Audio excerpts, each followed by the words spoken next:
Muy buenas tardes, bienvenidos. Mi nombre es Matías Villarreal, soy profesor, licenciado en enfermería. Hoy vamos a tener la clase de evaluación en este curso de formación y actualización docente. Es la clase número 12, así que espero que les sirva. Bienvenidos a la clase. Vamos a comenzar. Si hay personas expertas en lo que es didáctica y evaluación en Argentina, entre ellos están la señora Alicia Camiloni y la señora Rebeca Anijovic. Vamos a ver qué dice cada una respecto de la evaluación. Según Alicia Camiloni, desde el punto de vista del alumno, la evaluación se fusiona con el aprendizaje, al tiempo que lo convalida o lo reorienta. Es decir, que evaluar los propios conocimientos es parte del proceso de aprendizaje y permite a uno reorientar la manera en la que está estudiando, que está aprendiendo. Desde el punto de vista del profesor, la evaluación actúa como reguladora del proceso de enseñanza. A mí me permite detectar los resultados de la enseñanza, de mis actividades, de mis estrategias, etc. No es la simple culminación de la enseñanza. Según Rebeca Anijovic, es una oportunidad para que los alumnos pongan en juego sus saberes, visibilicen sus logros y aprendan a reconocer sus debilidades y fortalezas como estudiantes, además de cumplir la función clásica de aprobar, promover o certificar. Asumimos en primera instancia que la evaluación requiere relevar información sobre la que luego se elaborarán juicios de valor y se tomarán decisiones. Como de los principales fundamentos de la evaluación, ¿no?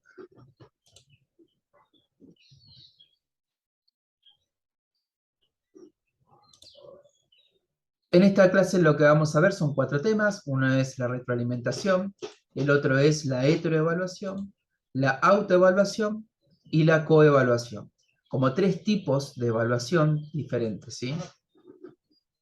Vamos a escuchar qué tiene para decir Rebeca Anijovic respecto de la retroalimentación. Para que el feedback efectivamente provoque mejoras en los aprendizajes, hay algunas preguntas que nos hacemos, que nos interesa indagar acerca de ellas y que quiero compartir con ustedes. La primera pregunta es sobre qué impactan las retroalimentaciones que un docente le puede ofrecer a los alumnos. Sabemos que impactan sobre los aspectos emocionales y esto está reconocido, está comprobado y vemos los efectos de esto en el aula, pero pensamos desde la evaluación formativa que la retroalimentación también tiene que impactar sobre la tarea, tiene que ayudar a que el alumno mejore sus aprendizajes y para eso no nos basta con que impacte sobre las cuestiones emocionales de la autoestima del estudiante, sino que impacte también en la producción de sus tareas. Una segunda pregunta que nos lleva a pensar también un poco en la historia del desarrollo del feedback es si el feedback hace foco en el pasado o en el futuro. Cuando uno le devuelve a un alumno información sobre un trabajo que el alumno ya realizó, estamos mirando sobre el pasado y por supuesto uno podría pensar que el alumno debería usar esa información en una tarea futura.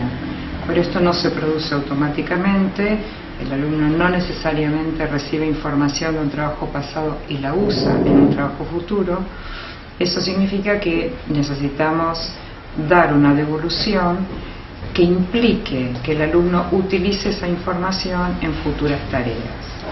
Una tercera pregunta que nos hacemos es si el feedback, la retroalimentación que le damos a los alumnos perdura en el tiempo, o es algo que el alumno escucha del docente, lo recibe porque se lo dijo el docente, pero y efectivamente hace alguna corrección, alguna modificación, pero de corto aliento, porque no es algo que el alumno comprendió suficientemente bien, no entendió el sentido que tiene, y entonces la pregunta es qué periodo, cuánto dura esa información que el alumno recibe. También nos preguntamos por los modos de dar feedback.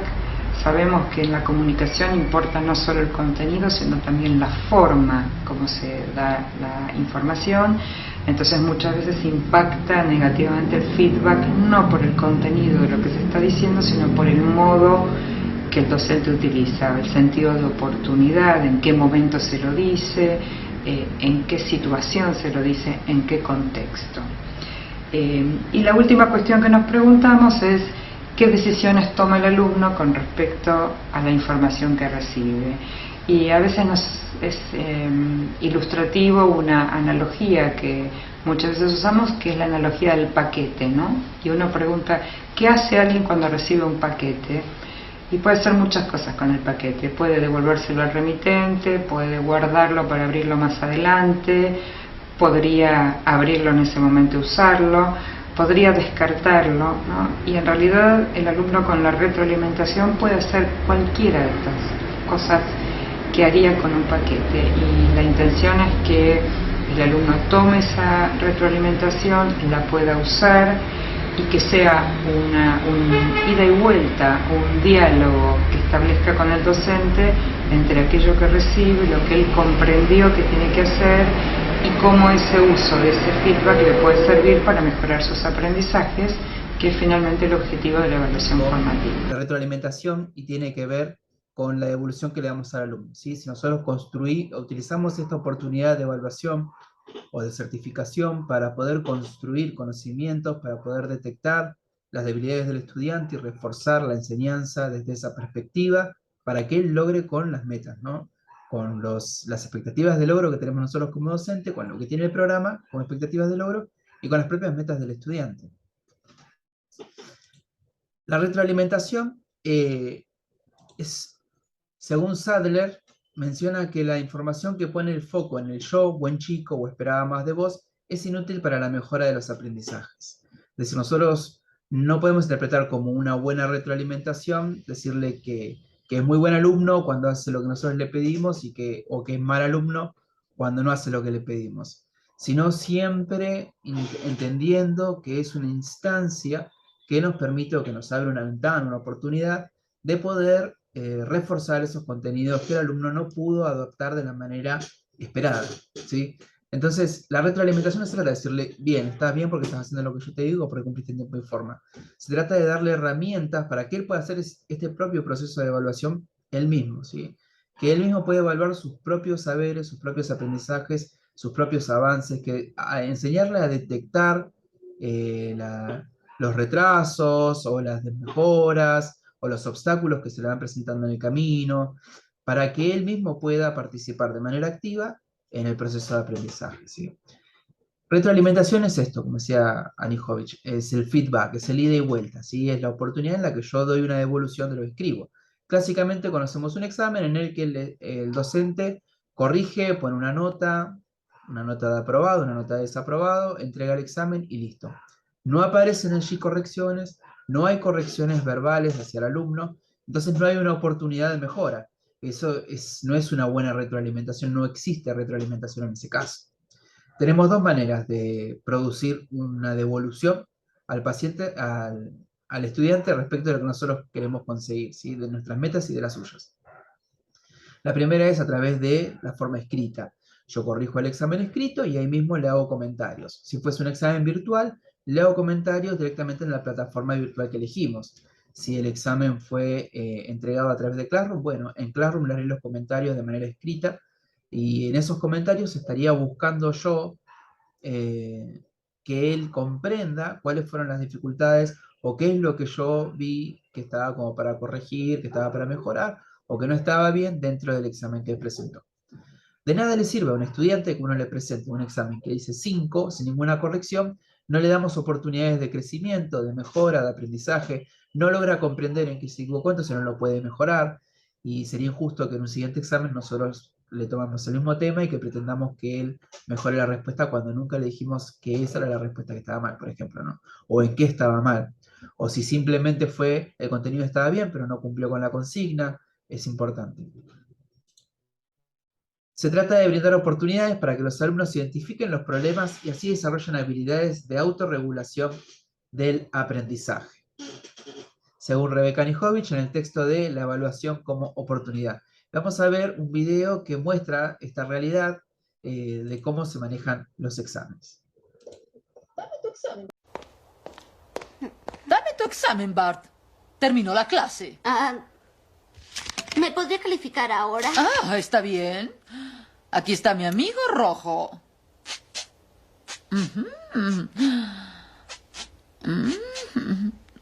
Bueno, Bart, 59. Reprobaste.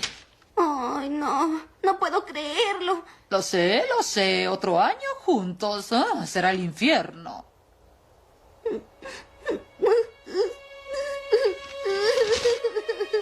Ah, ¿qué pasa? Pensé que ya estabas acostumbrado a repetir el grado. No, es que usted no entiende. En verdad lo intenté. En verdad lo intenté. Ay, ya. Es lo mejor que puedo hacer y aún así repruebo. Bueno, un 59 es buena marca. ¿A quién quiero engañar? Soy un fracaso. Ahora sé cómo se sintió George Washington cuando entregó Fort Necessity a los franceses en 1754. ¿Qué? Sí, ya sabe, la famosa derrota con los franceses. Por Dios, Bart, es cierto. Y Has demostrado conocimiento. Y por la dificultad y oscuridad de la referencia, mereces un punto extra en tu examen. Creo que es justo. ¿quiere decir que pasé? Por un pelo. Oh, sí, pasé. Tengo un 6. Sí, pasé.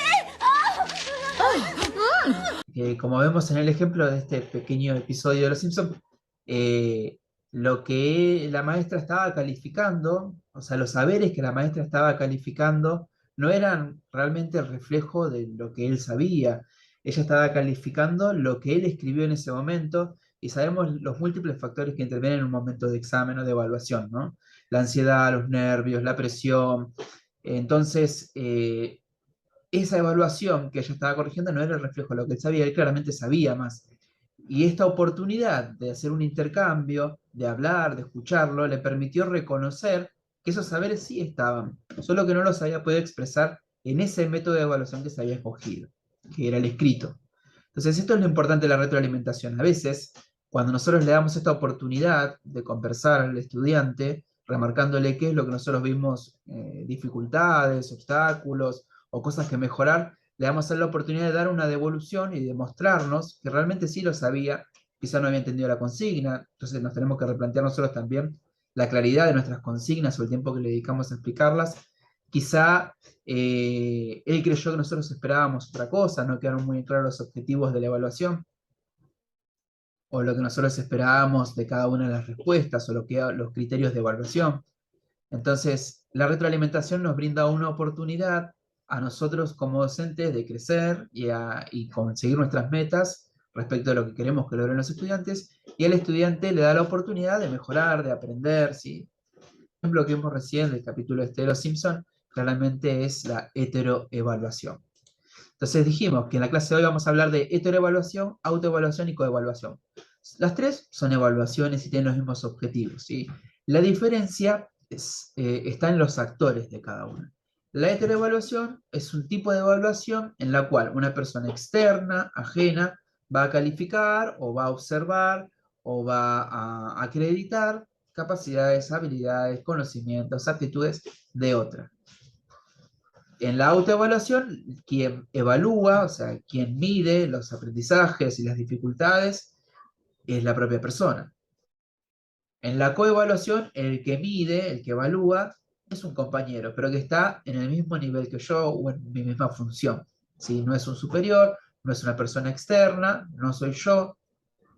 Cada una tiene sus particularidades, sus beneficios y sus desventajas. En el caso de la heteroevaluación, por ejemplo, es un proceso de valoración del trabajo o conocimiento de un alumno. No solamente en el caso de un alumno, esto puede ser cuando uno va a buscar empleo, puede ser que le dan una entrevista y la persona que está entrevistándote te está evaluando. Es una persona externa, ¿sí? Que no está en un estatus diferente que el tuyo, en la situación en la que vos estés persona, no porque vos estás en busca de un empleo. Y va a evaluar determinadas características de tu postulación para acreditar si sos o no el indicado para ese puesto. Lo mismo pasa en la institución. Puede ser que no se evalúe un supervisor en nuestro lugar de trabajo, puede ser que no se evalúe un ente de fiscalización, puede ser que la evaluación tradicional, ¿no? La de docente-alumno, en la cual el profesor es el que toma los exámenes y los corrige. Y la decisión o la valoración respecto de esa producción está siempre en poder del profesor. Lo que puede resolverse con una buena retroalimentación, pero se debería pensar que no debería ser subjetiva, ¿no? Que el profesor no debería involucrarle sentimientos que generen una injusticia entre los diferentes estudiantes. Es decir, que yo no tengo un juicio de valores más positivo para uno que para otro, y etc. Las correcciones deben ser claras y estar registradas para que esto funcione. Se debe procurar un feedback, una retroalimentación que promueva el aprendizaje. Debería ser una evaluación objetiva, sin sesgos personales al momento de calificar. Y el docente debe tener en cuenta las posibilidades de cada estudiante, su contexto y su situación. En el caso de la autoevaluación, es una herramienta que se utiliza para examinar la calidad del propio trabajo, desempeño, habilidades o actitudes. El estudiante evalúa sus propios aprendizajes, carga la mayor parte de responsabilidad, cuenta con la guía de asesoramiento de su docente en el caso de una relación institucional, ¿no?, de educación. Debe ser capaz de corregirse y detectar sus dificultades para poder resolverlas. Las desventajas son la necesidad de estar familiarizado con lo que se quiere aprender o hacer. Yo no me puedo evaluar si desconozco el tema que estoy exponiendo, ¿no? Y la dificultad para mantener la objetividad. Difícil que yo sea objetivo conmigo mismo, que me pueda evaluar de manera objetiva. Lo interesante de la autoevaluación es que no solamente se da en el campo de la educación formal, ¿no?, en el ámbito de la institución educativa, sino que también se da constantemente. En nuestra actividad profesional como enfermeros, nosotros hacemos, o deberíamos, tener una buena autoevaluación recurrente, reflexiva, ¿sí?, introspectiva, en la cual nosotros evaluemos nuestro propio desempeño, evaluemos nuestra manera de trabajar, evaluemos la respuesta de los pacientes ante nuestro trabajo, ¿para qué? Para poder tomar decisiones. Como dijo Anijovic en un principio, la evaluación es una instancia de juicio y para generar juicios y tomar decisiones, ¿sí?, como gran finalidad. Yo evalúo para tomar una decisión. Recolecto datos. La evaluación es un instrumento de recolección de datos, que tiene, por supuesto, una observación de una persona, que puede ser la misma persona en el caso de la autoevaluación. Yo evalúo mi propio trabajo, mi propio desempeño, mis propios tiempos. Vamos a ver ahora la coevaluación. Entonces, ¿qué vamos? La heteroevaluación es cuando una persona externa, ¿sí?, que no está en el mismo nivel que yo o en el mismo estatus que yo, me evalúa. La autoevaluación es cuando yo evalúo mis propios aprendizajes, desarrollo, conocimientos. Y la coevaluación es entre pares, en personas que están en el mismo nivel, ¿sí? Es una actividad educacional en la que los estudiantes juzgan el desempeño de sus compañeros de igual a igual. Es una estrategia que por ahí no es aplicable a todos los contextos. Hay que analizar muy bien los grupos con los que estamos trabajando. Hay grupos que tienen muchas dificultades, muchas internas, y que no sería conveniente hacer que se evalúen entre ellos, ¿sí? Pero hay muchos equipos que sí, y esto estaría bueno, sería una buena actividad docente, fomentar que el trabajo en equipo permita también esta confianza para que el compañero me evalúe, ¿no? Y enseñarnos a hacer críticas constructivas respecto a esta evaluación que estamos dando. Lo interesante de la coevaluación es que pone al estudiante en un momento, en una posición de intercambio de saberes, ¿no? Yo, para poder corregir a mi compañero, tengo que estar posicionado en un saber, tengo que saber sobre esto. Y quizás al leer lo que escribió mi compañero me doy cuenta de que hay cosas que yo no las tenía en cuenta y que me sirven, y hay cosas que mi compañero no está teniendo en cuenta y yo se las puedo decir. Entonces la retroalimentación es muy buena en la coevaluación. Permite que los estudiantes tengan mejores relaciones, que al ponerse en posición de saber, que uno tenga que defender su postura, argumentarla, y eso hace que fije mejor los conocimientos que se están discutiendo. Ahorra tiempo al profesor, aprenden a familiarizarse con errores comunes que cometen quienes están en su mismo nivel. Al explicar sus opiniones sobre los temas entre pares, existe menor presión académica, más libertad y una mejor oportunidad de aprender conceptos complejos. Una desventaja es que no es aplicable a todos los ámbitos. Los estudiantes deben ser asertivos, es decir, tener un tipo de comunicación asertiva, siempre desde la pregunta y no desde la acusación, y estar familiarizados con el tema. Si no saben sobre el tema, no van a poder evaluar al compañero. Y si nosotros les pedimos que evalúen al compañero y ellos no saben sobre el tema, estaríamos en un grave error nosotros también.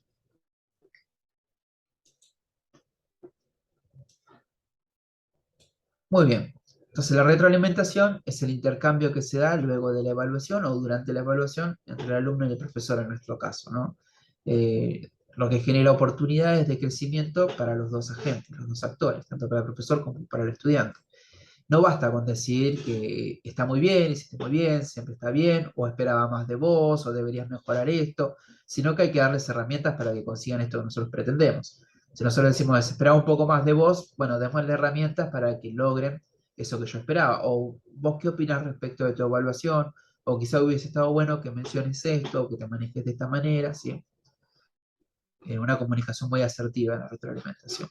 La heteroevaluación es una instancia de evaluación en la que yo soy evaluado por otra persona diferente en condiciones, por ejemplo, en una entrevista de trabajo o profesor-estudiante. La autoevaluación es cuando yo mismo evalúo mi trabajo, cuando evalúo mis capacidades, cuando evalúo mis conocimientos. Está muy de moda los formularios de Google que ya tienen un puntaje, entonces el docente eh, le pone puntajes a cada pregunta, marca cuáles son las respuestas correctas, y cuando el estudiante termina de hacer el formulario que es autoadministrado, le arroja las respuestas correctas, las respuestas incorrectas, y le arroja la calificación. Entonces, y es más, nos permite a nosotros como docentes poner en aquellas respuestas incorrectas, poner una aclaración también, los formularios de Google, lo que favorecería la retroalimentación, ¿no? Pero es una autoevaluación en cuanto el docente no intervenga en la calificación. Es una herramienta que nosotros le damos, que la construimos nosotros para que ellos la utilicen, pero a modo de autoevaluación. Si nosotros no la calificamos, son ellos mismos los que lo están calificando. Está bien, sí, arrojo una nota de manera automática, una calificación automática, pero en base a lo que ellos respondieron. Y ellos deberían tener la posibilidad de volver a acceder a ese formulario una segunda, una tercera, una cuarta vez, e ir corrigiendo aquello en lo que le fue mal, ¿sí? Hasta que lo logre aprender. Y la coevaluación es una instancia en la que nosotros disponemos de los equipos de trabajo, los equipos de estudiantes, para que ellos evalúen sus propios aprendizajes. En mi experiencia me pasó una vez con un examen que los fui llamando por grupo, se presentaron con su examen y le dije, bueno, roten el examen a ese compañero de la derecha, y iban revisando los exámenes. Y él dice, bueno, ¿qué les parece? Quiero que me digan observaciones del examen de su compañero. Y alguno por ahí me decía, no, yo me di cuenta que lo que él escribió acá está bueno, y yo no lo había tenido en cuenta, y lo tendría que haber puesto. Sirve como una instancia de aprendizaje para los estudiantes. Lo que no hice fue pedirles que califiquen, que pongan notas, por supuesto, ¿no? Sería poco ético. Pero esto les permitió a ellos comprender, mejorar, crecer. Y los docentes también hacemos autoevaluación, tanto como profesionales, enfermeros, como en la docencia, ¿no? Uno hace una autoevaluación del recorrido, de la práctica docente.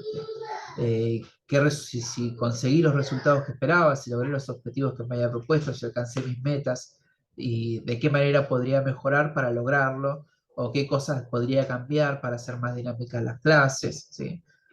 Vamos a cerrar con un video de dos docentes de la serie Merlí, dos docentes que tienen una charla en la que hay una evaluación, pero es entre docentes.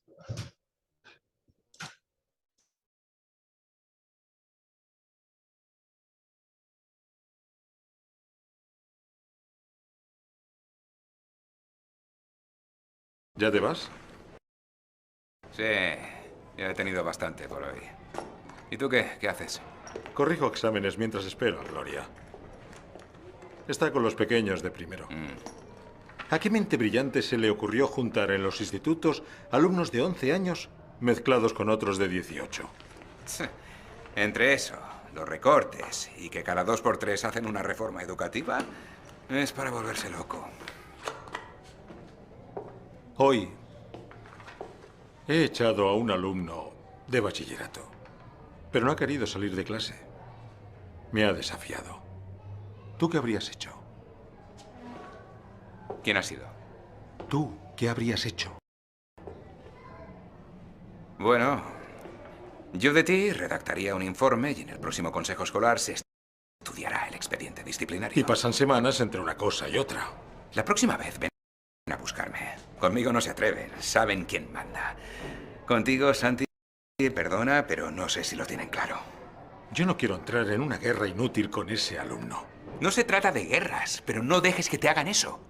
Tú eres de los que piensan que los alumnos son nuestros enemigos. No, pero si tú expulsas a un alumno, tiene que hacerte caso e irse. Tú eres la autoridad en el aula, Santi. Tienes que imponerte. No tengas miedo a caer mal. Lo sé perfectamente. Pero yo soy de los que piensan que si un alumno está así, es por alguna razón. Ese chico no tiene malicia. Ah, por favor, Santi. Ahora no lo justifiques. Hay un punto medio entre un castigo contundente y un no hacer nada. No, eso no existe. Esa fase de querer caer bien a todos la debes superar. Yo caigo bien a los alumnos que estudian, a los que se esfuerzan, a los que trabajan, porque saben que valoro su trabajo. El resto no me soportan. Pasan de todo. Incluso me llaman Hitler. Pero a estas alturas ya tengo claro que parte de mi trabajo es no caer bien a todos. Porque si no fuera así, me torearían. Mira, me he preguntado cientos de veces qué hago aquí. Por un alumno que me escucha, hay 10 que no. ¿Crees que me siento a gusto viendo sus caras de pasotismo? ¿Crees que no me afecta no pasarlo bien en clase? Pero... ¿qué podemos hacer? Somos los profesores los que nos comemos estas miserias. Y luego dicen que somos unos privilegiados, que tenemos unas vacaciones de puta madre. Hay padres que tienen grupos de WhatsApp solo para criticarnos. Pero ya me gustaría a mí verlos en el aula. Ninguno aguantaría ni una hora delante de 30 adolescentes. Ya ni me acuerdo de aquella época en la que todo el mundo respetaba a los profesores. Yo sí. Cuando yo estudiaba, había más respeto. También estaban los alumnos que se pasaban con los profesores. Insultos, humillaciones. Y me juré que si un día llegaba a ser profesor, no dejaría que me lo hicieran. Y mira, hoy me han hecho un regalito. Cuando empecé, me encantaba este trabajo. Pero la docencia es como la pareja. Empiezas con ilusión, pero luego día a día vas descubriendo los defectos y puede que llegue el momento en que ya no te gusta tanto. Y una de dos. O te resignas o te separas. Y si me separo de la docencia, ¿a qué me dedico? Déjale claro a ese alumno quién manda. Si no lo haces, la cosa irá a más.